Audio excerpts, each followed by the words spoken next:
Hello, and welcome to the Specialty Matcha Podcast. My name is Ryan, and my co-host Sungjun wasn't able to join us because he's in the States right now, and I'm in Bangkok, Thailand. And today, I'm happy to interview Jev from MTCH. So, welcome to the podcast. Yeah. Hi. Thank you, Ryan. Thank you for having me. Again, I'm Jev. I'm doing the matcha cafe in Bangkok, named MTCH, and this is our 5th year already, and we have 3 branches in Bangkok. Oh, awesome. Yeah. Well, 5 years. It's a long time. Yeah, 5 years. Oh, that's awesome. Yeah, it seemed like yesterday all the time. I'm sure it went by very fast. Yeah, very fast. But yeah, lots of memory. So before you started MTCH, what was your background? My background, I used to work in a fashion company. Cool. Yeah, fashion buying, buy and trade, marketing stuff. Okay. Yeah, I've been there for 6-7 years. Okay. Before I resigned and I have a short break, and then I started MTCH. Okay. But actually, the project start like we have the idea about like making the matcha for like over 10 years already. Okay. Yeah. Oh, cool. Okay. Like single origin, single cultivar type matcha cafe, or was it the same concept, or did that happen later on? At the beginning, when we started, it was like just matcha, and then when we start to do a lot of research and discover this and that, we come to discover the single origin matcha. We come to discover the single producer matcha. Yeah. Yeah, that kind of thing. So I think it's add up, and then we got the MTCH start with the single origin, single cultivar concept matcha at the beginning. Okay. Yeah. It's quite awesome. You're like, it was the first walking into MTCH, I guess 2 or 3 years ago now. Yeah. For the first time was the first time I'd ever seen single origin, single cultivar matcha. I didn't even think I studied a traditional Japanese tea ceremony. Yeah. And they never talk about the actual tea other than usucha or koicha. Yeah. And I was like, oh my goodness, wow, this is just like coffee or wine. Like there's all these cultivars, and I never thought about it that way. Yeah, the concept is like you mentioned. It is like coffee or wine, where when we go to like the specialty coffee shop, right? There are like a list of the beans that you can explore, the description of the varieties, notes, and story of the producers, and also the wine is much more bigger choice. And then when we talk about matcha, like 10 years ago, nothing is like this. Just blends, right? Yeah, just people don't even know that it is blend or not. It is just something, just some like green powder stuff. Yeah. Yeah, and yeah, and like I mentioned, when we start to discover, we come to know like the difference of things, and when we taste it and we get deep dive into it, there's lots of things to learn and lots of things to share. And we at that time we are like, we have so many ideas, and we have some place to present this. We have some place to make the exposure of our idea. Yeah, so it's kind of like, it's very exciting moment, and it's also very, very challenging at the time. Yeah. Because like you mentioned, it was like nothing like this 5 years ago. Yeah, yeah, for sure. So talking a little bit about the space that you've created, yeah. And I guess I'll talk about the Sukhumvit location yeah. for now. It is really cool. The first time I walked in, one, it's like flooded with light. Yeah. And for any listeners on who've never seen pictures, you should definitely go check out their Instagram. Yeah. Like it almost looks like an Apple store. Like even the color tones, it's like some mixture of like percent Arabica and blue bottle aesthetic. Yeah, yeah. And some Apple store, and it's so zen, and like everything is just set up for matcha. And I walked in and felt like you just kind of get it. It's like, wow, this feels just like a specialty coffee shop, but it's for matcha. Yeah. So what was your philosophies behind creating space and designing the cafe, and your inspirations there? Right. I can answer in 2 parts. Okay. The first part is about the philosophy. Kind of like, I'm not really in that time into the scent aesthetic that much. And most of the time when we think about the matcha house, it's tatami mats. Yeah, it's gonna look like the tea school or the Japanese tea house. I think of myself, I imagine myself working in that kind of environment, and it does not fit Okay.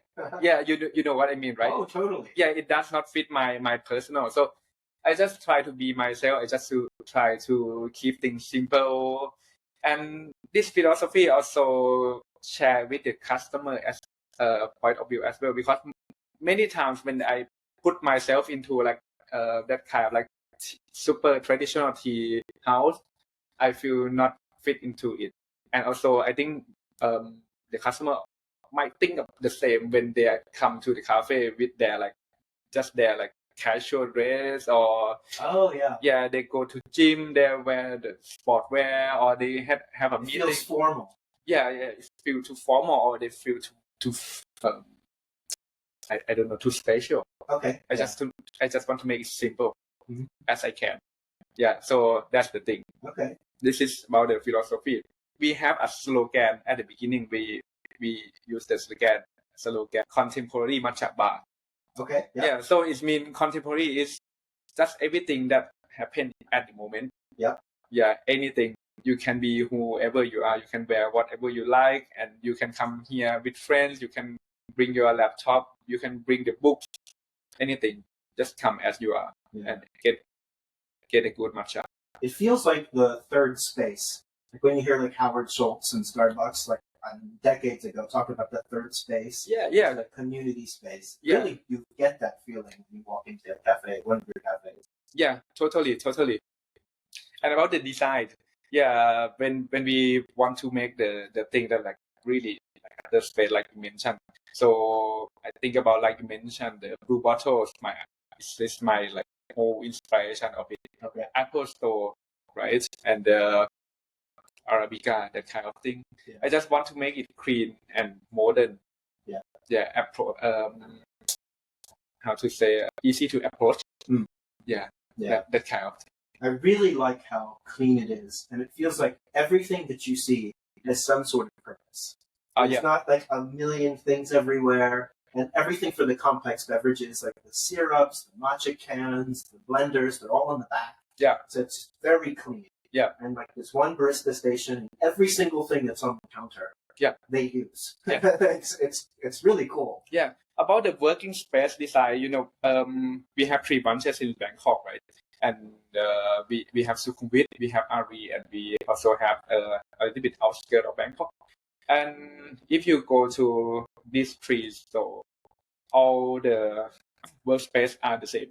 The gap between the front counter and the back counter are exactly the same. Okay. The location of the tool, the rinser, the electric scale, the electric kettle are all the same. Okay. Because it's designed by me, and I'm gonna be the one who, you know what? If today I'm working in Ari, right? Yeah. And tomorrow I will be in another branch, or the day after tomorrow I will go to Sukhumvit. I should get the same feeling, same move. Yeah. You know what I mean, to make it like. It's a memory, muscle memory. Yeah. It is a muscle memory. So I really into this kind of stuff. So I design everything, every centimeters that it matters. Very cool. Yeah. It's actually in a similar spirit to tea ceremony.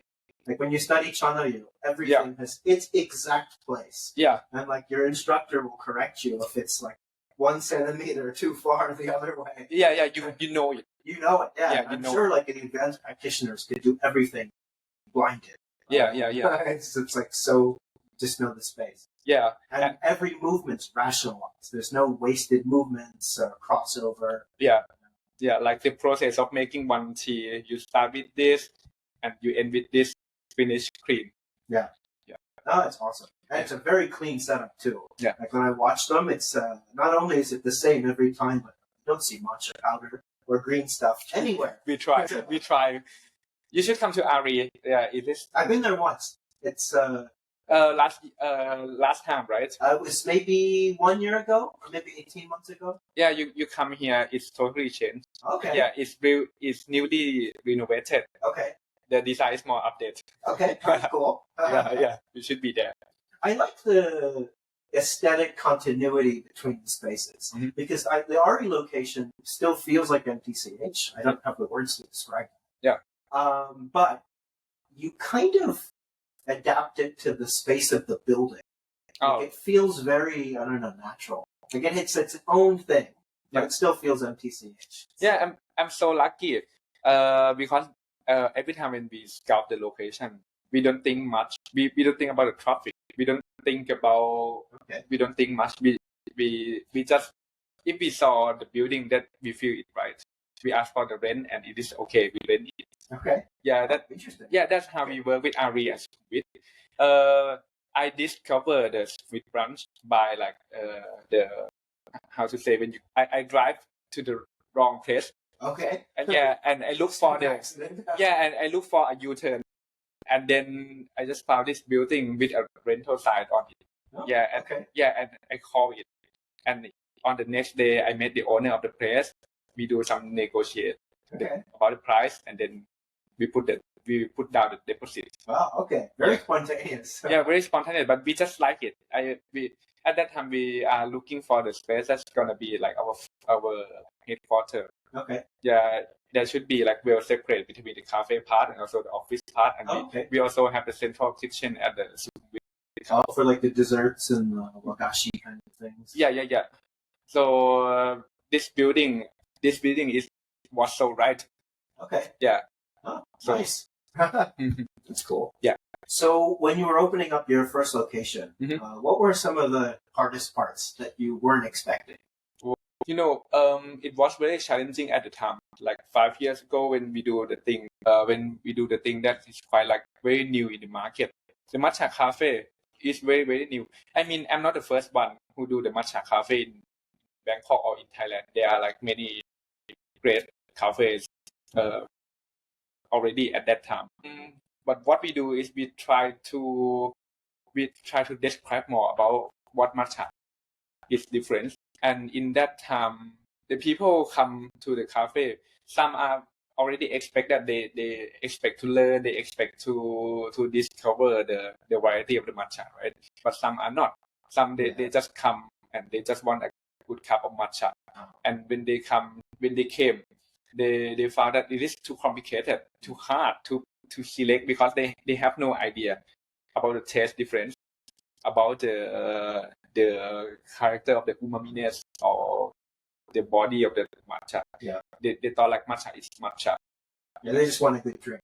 Yeah, they just want to grab a drink. Yeah. And we have to learn a lot how can we assist many kind of customer. Okay. Yeah, that is the most challenging part. Is this the origin of the phrase matcha for everyone? Yeah, kind of. Okay. Yeah, the matcha for everyone is developed after we open RE and we find that whoever you are come to the store, you should get a good cup of matcha.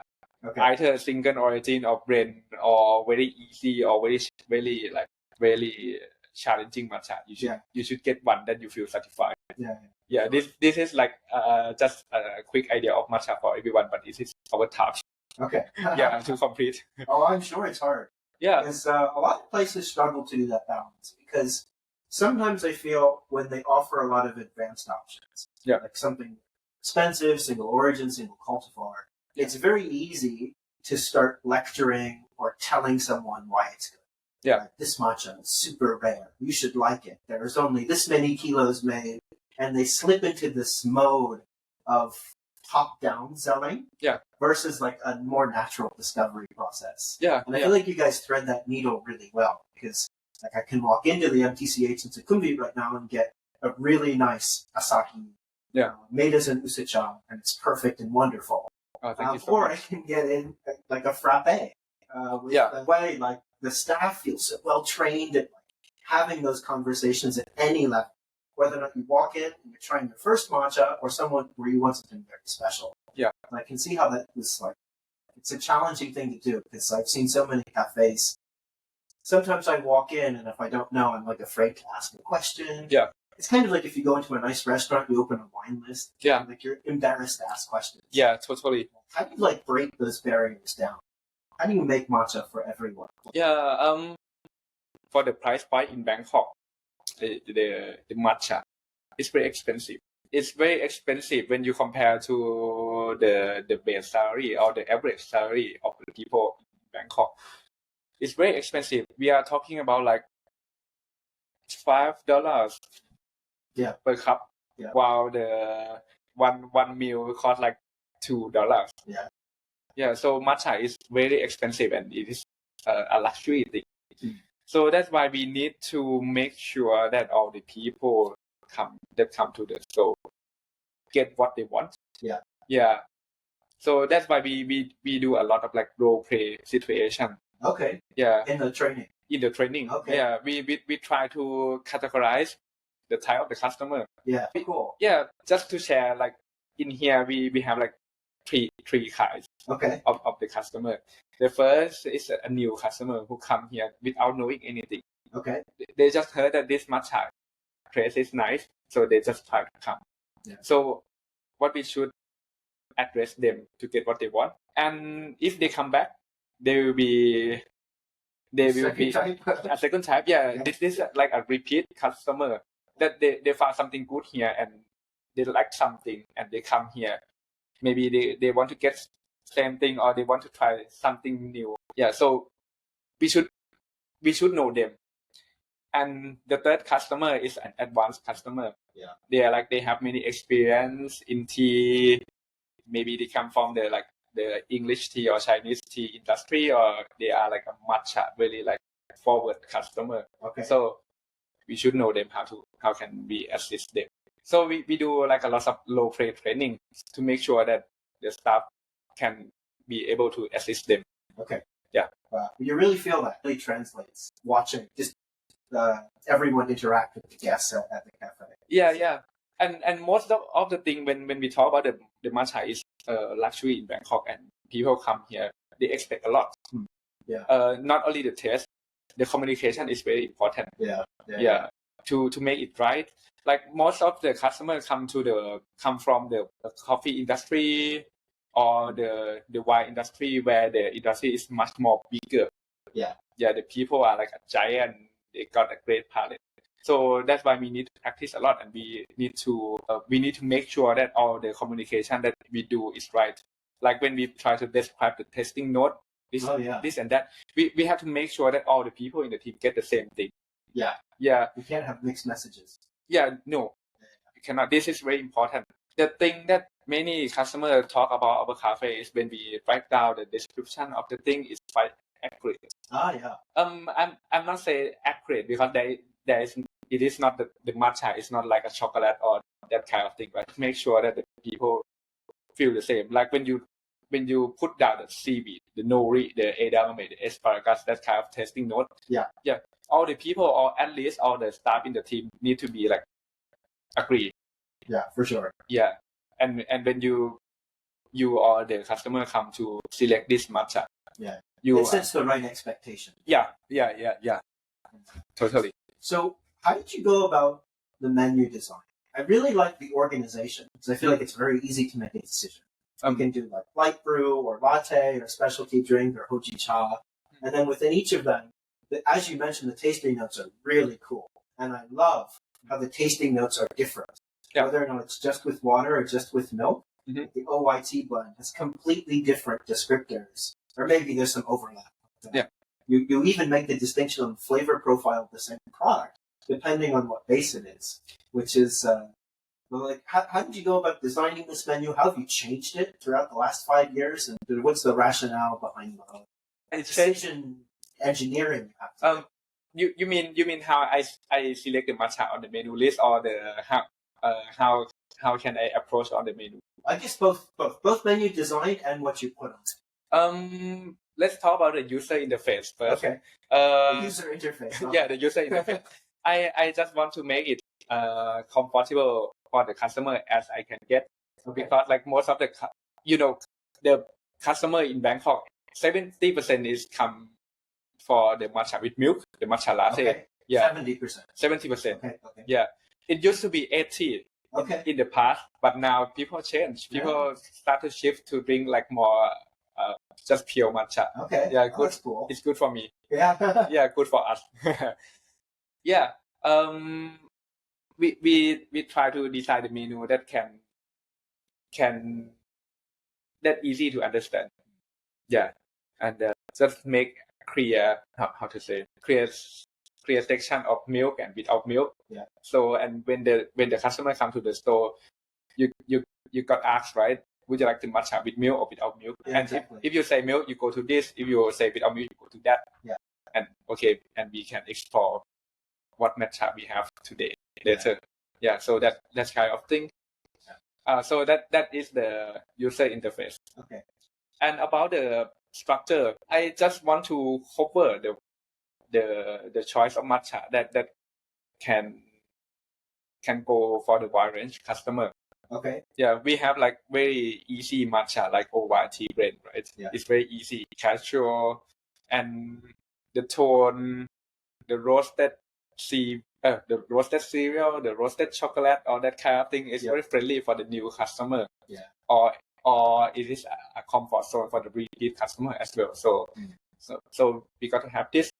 We got to have something that really stand out the taste of the yummy matcha. Okay. Yeah, I'm a big fan of yummy matcha. So I got to have something that really a good example or a presentation of yummy matcha. Okay. And of course we have to got like the standard matcha from Kyoto. Yeah. Or like the very prime selected plantation of Uji matcha. Okay. Yeah. Yeah, like and also the award winning. We have to cover the choice. And when you think about the customer that I just shared, we have this for this, we have this for that, we have everything for everyone. Okay. Yeah. So this matcha for everyone. Yeah. So this is how I put the matcha on the list. If you are like a crazy guy, you want like the award winning matcha, or even the winning lot matcha, we have it for you. Okay. Cool. Yeah. And the price. A lot more than $5, I'm sure. Yeah, but I don't want to make it sky high. Okay. Yeah, some people might think that when they got like the award winning matcha, they mark it up like $15. Oh, okay. Yeah, that's so expensive, right? Or even way more. Like in Bangkok, there are like a cafe that costs the matcha 10,000 baht. Oh, no, 1,000 baht. Sorry, 1,000 baht per bowl. Wow, per bowl. For a bowl. For a bowl. Yeah, for a bowl. Yeah, $50, $5, something like that. Yeah, yeah, that's too much. I mean, I have that kind of matcha too, and if it is in our cafe, it will be like just 10. Okay. Yeah, just $10. And we think if you're looking for something really special, the price should not be like too high, a lot more than your everyday cup of tea. Yeah. In a lot of ways, that's amazing. Because, like, if you're talking about the best of anything, having, like, some of the world's best matcha for $10 for Musacha is insane when you compare that to something like wine. Yeah. Something like wine, a $10 bottle of wine is not going to get you anything special. Yeah. Or even a glass. One of the coolest things about tea is the accessibility. Because even at the highest end, it's still not that bad for the best in the world. Like when we talk about the wholesale price of the best matcha, it can be like $1 per grams, right? Yeah. At wholesale price. Okay. And when we do the usucha, we use 2 grams. Yeah. And then we sell it for 10 grams. I think it makes sense. We don't have to like do the markup. How to say do the markup calculation and mark it like $30 per cup. Yeah, just because it's a scarce rare thing. Yeah. I mean the margin is not that high, but I think it's okay. Yeah. Well, especially because like people want variety, so it helps customers explore new flavors, discover what they like. Yeah. Anything, it's like a little rock on their journey. Yeah. There as they move forward in their journey. Yeah. Sorry about this part. It is hard to explain in Thai because I never share this topic with anyone, you know. Okay. Yeah, but this is good. Happy. Yeah. And what else? About how can I start the one menu, right? Okay. Yeah. All the matcha start with the usucha. Always. Okay. Yeah. Every time when I get the samples, or every time we would like to reconstruct the menu, we will go back to usucha. Okay. All the time. Okay. It's very important. But we do a lot of like brewing technique to get really know about the taste of the tea and how can they produce the taste. Yeah. And then when we really know the taste of that tea, so we make the recipe after. When you do sensory analysis on new samples or matcha that you're thinking about buying, yeah, do you always do it like azusa cha, or maybe it's also koi cha, or maybe also with milk, without milk, diluted, not diluted? How many, when you're looking to make a purchasing decision, how many different examples or preparation methods? Oh yeah, that's a lot. Because I feel like you can do tons, but that's also will take forever to evaluate samples. So like, what works for you? Yeah, like that.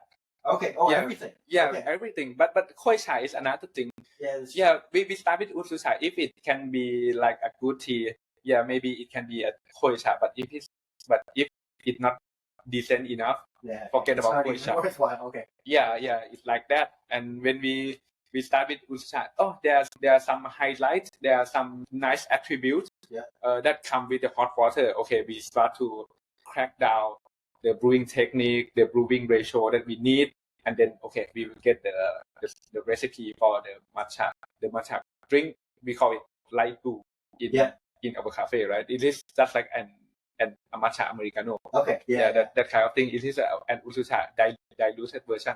Okay. That's my usual order. The ratio is 1:50. 1:50. Yeah, 1:50. Okay. While the utsu cha is 1:30, right? This is 1:50. Yeah. Okay. Yeah, that is the ratio of the total tea to liquid. Okay. Yeah, but the extraction ratio is another thing. Okay. We can do like 1:10, 1:8, 1:15. Okay. Yeah. I've been doing ratio experiments too, and I find 1:15 you get really nice foam.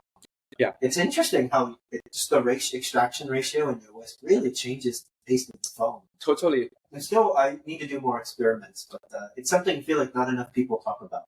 Yeah, not enough. I have an advantage when working in the cafe because I'm not the one who need to drink the sample. You know what I mean? When people they like to discover the brewing technique, or they would like to test the differentiate of the foam or the time, and when they do it at home, they are the who has to drink that matcha. Yeah. And they feel hesitate to throw it away. But when we work in a team and we have like a group of staff who can like do the sensory evaluation, we have like 10 people. That's perfect. Yeah, that's the size you need. Yeah. Yeah, we have a 10 people group up together, and we can like do a ton of sample. Because that way it's not to your preferences, that you get a group consensus. The consensus is very important. Yeah, this word consensus. Get back to the testing note. It got to be like the group consensus. I used to work a lot in sensory in my last job. Yeah. For large food and beverage companies. And sometimes when they were making a new version, like someone's boss would be the final decision maker. Yeah. A couple companies that are famous where the CEO has to taste every new product. But if they don't like it, they don't release it. They call it golden tongue. And like everyone's so annoyed that they have to, like this one person's the decision maker. There's people have other preferences. That's awesome. So many people. Yeah. You know, some matcha in the list, like some of the special seasonal matcha. I'm not like a big fan of it. But the team like it. Okay. Yeah, like 6 out of 10 girls like it. Okay. Yeah. Let's do it. Yeah. And you got to make sure that you present it right. Because you like it. Yeah. Like I've recently discovered I don't really like Sincha. Like that fresh matcha, it's too grassy, too green for me. But like totally see how other people would like it. Yeah. It'd be a shame if there was a blocker to present the variety. Yeah, totally. Sometimes I can be like a mad owner. Like, okay, I like this one. I got to sell this one. And the people are not like it. I mean, the team are not quite like it. But okay, if you want to do it, it's your call. Yeah. Well, you should have to make sure you make a decision. Yeah. It'd be very painful selling a lot of things that you do personally. Yeah. But still, that's cool. Then you. Yeah, I got lucky. I got a great team. Oh yeah. Yeah. Oh, the team is. I've been there almost every day for the past couple of days. Oh, thank you so much. It's amazing. Watching everyone work and interact, it's very inspiring. So, thank you. I don't know if we'll ever open cafes. If we do, it's really the high point for me. Yeah, there's a lot of work at the back of house. Oh, I'm sure. Yeah. I've noticed that. All the, by the time anyone sees anything, it's either measured or pre-dosed or they get it, and it's just the whisking. Yeah. It's like all the chaos of the complexity of preparation is away. And I've noticed too, like even when there's a queue, it's not boring. Like it's performative. Like that one long bar is almost a stage. Yeah. And there's always something to look at or to do. You don't have like the stress of waiting for your drink or knowing if it's going to be ready. It's like it's not like forever, right? Like you see the people working all the time. Yeah. It's really cool. I've never seen anything quite like it. Oh yeah, thank you so much. You should come to Ari. I will. Yeah. The last weekend it was like a long holiday in Thailand. And okay. We have like 3 nightmares. It's like a hell kitchen in a Matcha version. And I was there. I am the head of brewing. Yeah. During this long holiday, and it was like so stressful. All the order, finish all the queue. So fun, so proud. Yeah. I've noticed too, even when there's a queue, it doesn't feel like anyone's cutting any corners. Mm-hmm. Like no one's panicked. Everyone's just doing like the best work they can do. Yeah. Like it's because some cafes you walk into, it gets too crazy. Yeah. They're running around, they're making a mistake. Yeah. It seems like they're not measuring things accurately. Yeah. Like everyone's very composed. It's impressive to watch. Yeah, there's no shortcut. This is our work philosophy. There's no shortcut and there's no compromise in anything.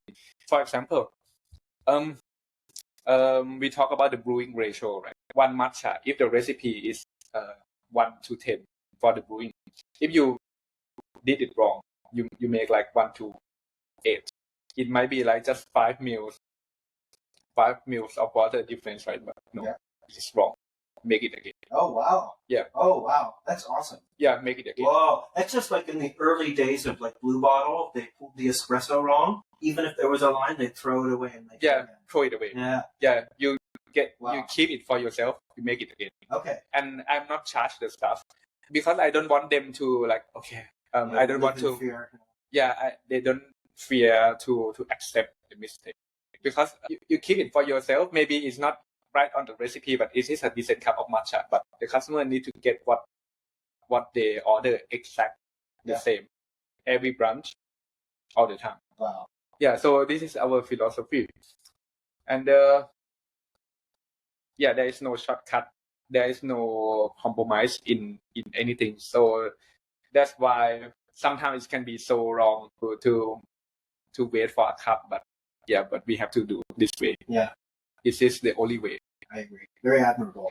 Yeah. It's very cool. Thank you so much. So you own and operate Nishiyusu. Yeah. So what's that like? It seems to be very rare. I think there's one in Minnesota by a tea house that I always forget the name of, and Mark from Oika. Yeah. There's one in New Jersey, and I think you're the only one I've seen has a big one in Thailand. Sorry. No worries. I'm not sure it is the first and the only one industrial size issue or not. Yeah, but it was very challenging. At that time, we would like to do the Sukhumvit cafe, right? Yeah. We think about this one gonna be like a headquarter, so it got to show like the new innovation of the thing. So we have the issue is to learn about the fresh milk, that kind of thing. But it's very challenging because to have one meal is like it's not profitable. How to say it is not we cannot make it commercialized because it's too slow. It's too slow. Yeah, but we learn a lot with it. Yeah. Okay. And now today we still like buy Tencha and we still do like the experiment all the time. But if you ask me, would I get another one? No. Okay. It's too expensive. Very heavy. I'm sure the shipping is crazy expensive. The shipping when at the time when we have the issue is we whole new electricity system. Yeah, because the power load is not enough. Oh, interesting. So you can't just plug it into the wall. No way. Yeah, there's like a painful job to make it run. But at the moment when it runs, I feel so proud. Yeah. Yeah. No, I imagine. It looks cool. Oh, that's big glass box right at the door. Yeah. But actually that one was a wrong design. I wish I could get a new updated one. Okay. Yeah, when it got the matcha doesn't fall into like a cross box. Yeah, on operation wise, it's just like very annoying. Must take forever to clean. Yeah. But thanks to my team, yeah, they can clean it nicely. Not take so long. It's okay. I was looking at it earlier today and I didn't see any matcha. Yeah. But we cannot do the grinding at this kind of period because it is like too humid. Oh, interesting. Okay. Yeah, it's too humid and it's raining. Okay. Yeah, and it affects even the issue is in the cross glass display, right? Yeah, they are like still affected by still affected. Yeah, the matcha gets like a little bit sticky. Okay, interesting. Yeah. So I was walking into a cafe recently in the area, a coffee shop, and I was looking through the menu. It's like, okay, I have to look at the matcha.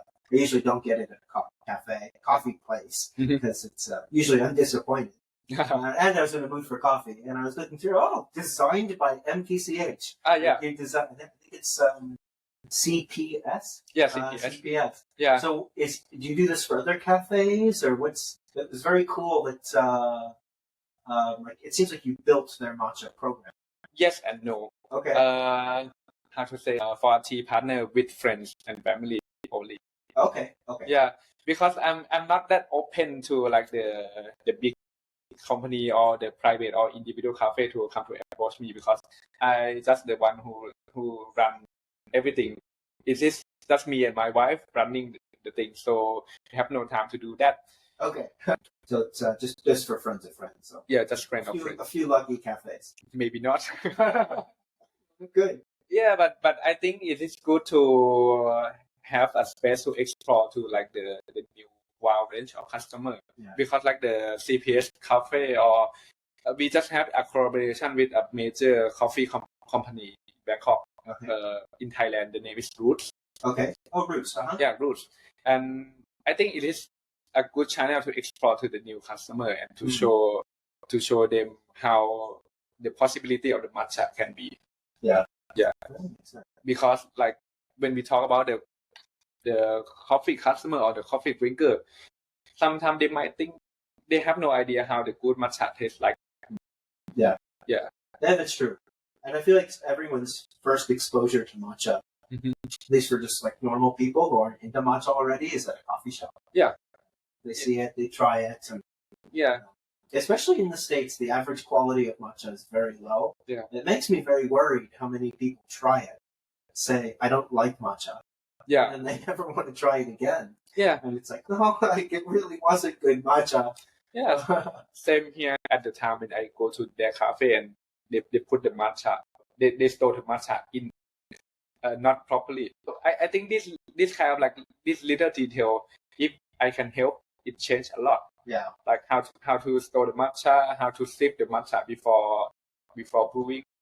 People like to look over this kind of like little detail. Like no one will notice, or it doesn't change the taste that much, but really all these little details add up. Yeah. How to store your matcha, keep matcha in the fridge, sip the matcha, use the time like this. Yeah, totally. So, do you have any growth plans for MTCH? We have steady, or we have no expansion this year. Okay, and also the next year. I think 3 is okay. It's a good pace for us. Okay, and we would like to focus more on the back of house thing. Okay, do more training, do more like the service training. Yeah, role play training, sensory evaluation. We would like to stop the expansion and focus on this.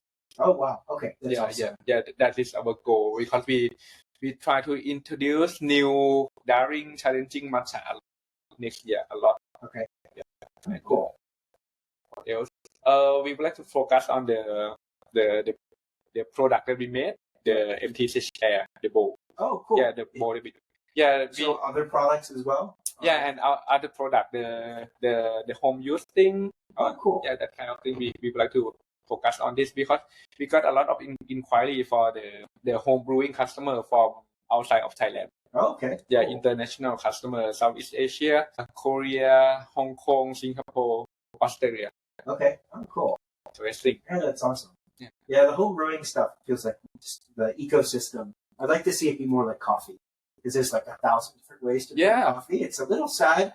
Like you either have very artisanal chawans, but no one's doing things that can easily scale and be standardized across everyone. Yeah, but I think it's up and coming. Yeah, it's coming. Yeah, it's coming. We're working on it. I'm so happy to hear you're working on it. So clearly, the ecosystem's evolving. So. Yeah. I think the foundation of the people is very important. Like the coffee industry can grow very fast because the foundation is very like. No one had to invent an espresso machine or a coffee grinder. Like they had all the equipment, right? Like they were ready to go. But matcha, it's not. It's still like you have to invent from scratch the way your matcha program is gonna be. Yeah. And I just listened to your podcast that you talk to the Nomi Matcha, right? You know me? Matcha. Yeah. Sorry, you know me Matcha. Yeah. He has a very deep insight of the matcha, like where he put like about the weight in the matcha industry in Japan. Like no one it's very hard to break in. No, it's very hard to start a new tea company in Japan. Yeah, it is like that. But when outside of Japan, we have not that kind of boundary. We don't have that customs to do that thing. So we can use all the power, creativities in our work, and we can see it through. Yeah, do something very different. No, for sure. So when it comes to matcha terroirs, you were talking about Yame, talking about Uji. Are there any other places that you would consider to be important terroirs on someone's educational journey? So if like I'm very interested in learning about different regions, and let's say if it's wine, like there's famous regions like Bordeaux, Burgundy, Côte d'Or, Napa Valley. They're just things that like you have to try to really understand wine. Are there other places than Yame and Uji that you would recommend people taste to understand the flavor variation that exists within matcha? Yeah. I haven't worked with the matcha outside Kyoto and Fukuoka that much. Okay. But I can. So that's why I have a little idea about the place outside these two prefectures. I can share you that there is like a hip microclimate in Uji. Okay. Or even in Yame that are so cool. So maybe we can start with the the Yame is a big area, right? A big area, and the place called Joyo Town. You know Masahiro Kuma-san. No. Yeah, Kuma-san, he is an award-winning matcha in Fukuoka. Okay. He made a fantastic gyokuro, and he also made a very nice award-winning Sai Midori matcha. His plantation is very high. Like I'm not sure, it's like 650 meters. That sounds very high. Yeah, very very high, and like super strong sunlight. Okay. And very thick fog. Yeah, so this have developed a very unique matcha profile. When we talk about the Yame matcha, you might think of like the matcha that get like heavily roasty, right? Yeah. Roasty profile. Aroma or whatever. Yeah. Roasted. Yeah, but this one is none. It's interesting. Yeah, it's so wow. It's so young, so naive but pure. Okay. Super nice. Yeah, Sai Midori. It is like you get a feeling of the unripe berry. Unripe berry. Yeah, unripe berry. You get that greenness. You get that funkiness. Okay. Yeah, and the bitterness is nice, but it's like integrated. It's super funky matcha. I like it a lot. Okay. Yeah, so this is so hip, and also talk about Kyoto. The place like the Ide Town. It's very nice. Okay. Yeah, very nice matcha. Underrated matcha. Okay. The price per kilo is not so high. Okay. Super cool. Some great producer in Minami Yamashiro, they do like the Tana copper. The price is okay, very umami, and they work really hard about the soil. They got their plantation got a right aspect to face the sun and the wind and the distance from the Lake Biwa. Okay. All the things integrate to make a great matcha. I really like it. When I just do the Uji class, at our cafe, and we showcase many style of the Uji cha. Okay. Yeah, from the very typical matcha mass high volume production from Wasuga, that kind of thing, Yeah. to like the extra niche one, like micro lot in Uji. Okay. Yeah, and it's really fun and inspiring. Yeah. I feel like you could sub out matcha and you could be talking about wines, the way you're talking about sunlight and slopes. Yeah, and yeah. fog and Yeah, it's cool. yeah. I did the WSET course. Oh, cool. Yeah. Oh, very cool. My co-host Songju, he does WS. Yeah, yeah. It helped me a lot to I imagine. Yeah, Similar knowledge structures. structure how the systematic approach to this and that. I think it makes sense. It gives me more clear pictures and logics to work. Oh, very cool. I need to do it too. Yeah, it's one of my goals. Yeah, it's really fun. I recently started to import this wine to Thailand. Oh, I saw that. That's cool. Yeah. That's what's that like? Japanese, because Japanese wine is super niche already. Yeah, I know a little bit about it. Actually, I don't think I've ever had any. But my girlfriend's pretty into it. She's had a couple of examples. Yeah, it's very fun. It's very pure and energetic. Okay. Very funky. Okay. Yeah, but I like it. I'm not a big fan of classical wine, but I mean the classical great wine. Okay. Yeah. Interesting.